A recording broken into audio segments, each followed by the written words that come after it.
Hi, my name is Cesar Alvarez Palacio, and I'll be reading a monologue from I Hate Hamlet by Paul Rudnick. This character's name is Andrew, and of course, he just played Hamlet in Central Park, and he's analyzing himself. Last night, right from the start, I knew I was bombing. I sounded big and phony, real thee and thou, and then I started rushing it. Hi, what's new in Denmark? I just could not connect. I couldn't get a hold of it. And while I'm babbling, I look out and there's this guy in the second row, a kid like 16, obviously dragged there. And he's yawning and he's jiggling his legs and reading his program. And I just wanted to say, hey kid, I'm with you. I can't stand this either. But I couldn't do that. So I just keep feeling worse and worse, just drowning. And I thought, okay, all my questions are answered. I'm no Hamlet. I'm no actor. What am I doing here? And then I get to the soliloquy, the big job. I'm right in the headlights, and I just thought, oh Christ, the hell with it, just do it.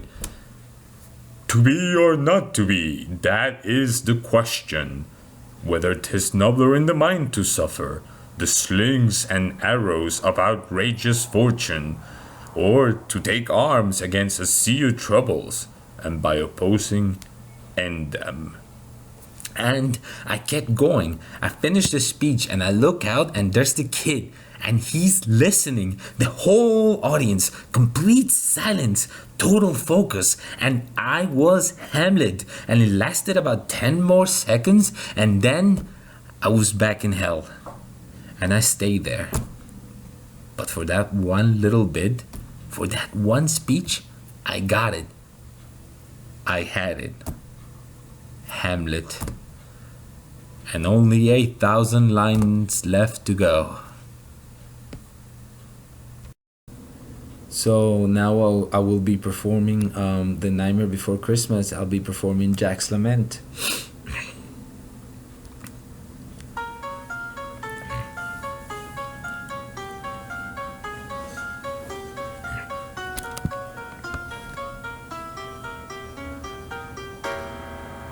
There are few who deny what I do. I am the best, for my talents are renowned far and wide.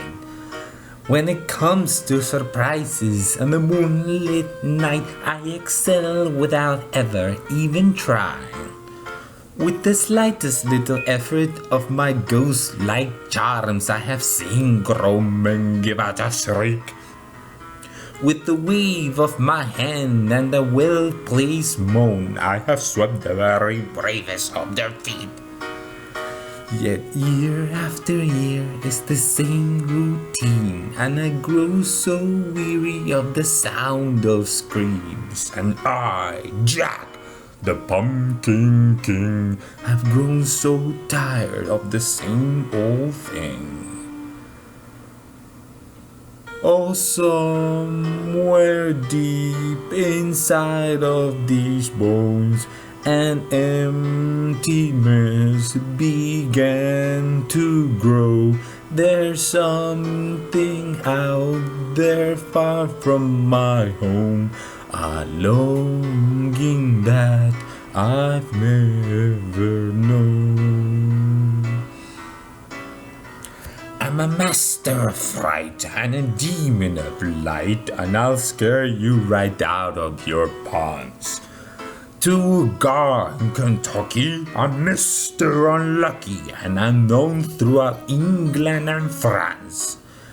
And since I am dead, I can take off my head to recite Shakespearean quotations.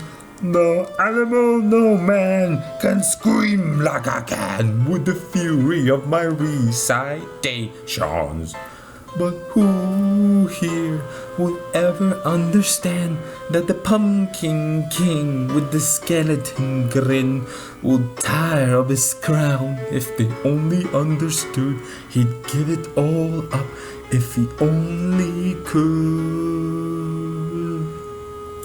Oh, there's an empty place in my bones that calls out for something unknown. The fame and praise come year after year, does nothing for these empty tears.